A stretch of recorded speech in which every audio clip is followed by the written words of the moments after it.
dan salam sejahtera. Saya Wafi Iman bin Muhammad Jaya, wartawan online Tuju TV. Kembali lagi ke segmen berita sekolah kita.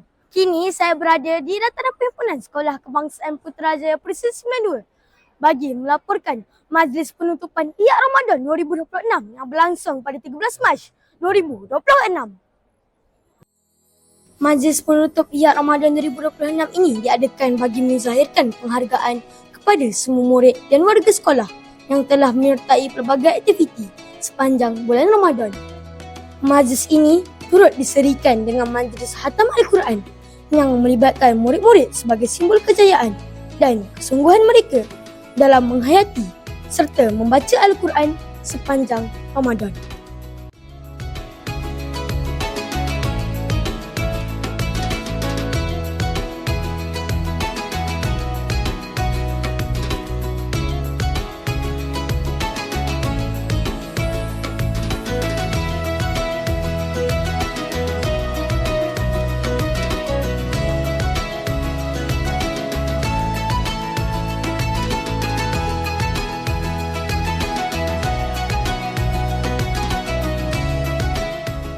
Seterusnya, majlis diteruskan dengan penyampaian hadiah kepada murid-murid yang menunjukkan komitmen dan pencapaian cemerlang dalam aktiviti Ihyak Ramadan.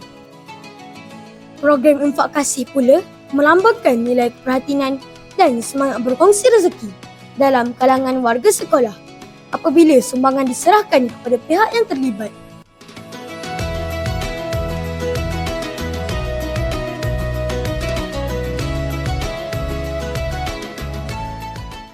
Apakah perasaan kamu setelah menyertai program Ihyak Ramadan ini?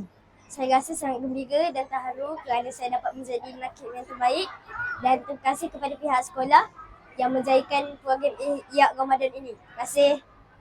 Alhamdulillah, saya berasa sangat bersyukur kerana dapat menyertai program Ihyak Ramadan ini dan saya berasa sangat berbangga kerana dapat memimpin rakan-rakan yang lain untuk membaca Al-Quran.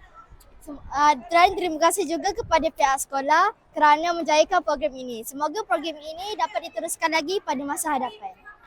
Majlis penutup Ihyak Ramadan ini diharapkan dapat memberi kenangan dan menyemai nilai murni dalam kalangan murid walaupun Ramadan bakal berakhir.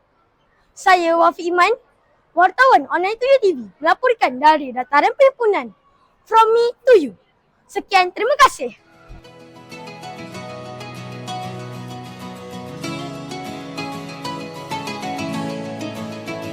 Yeah.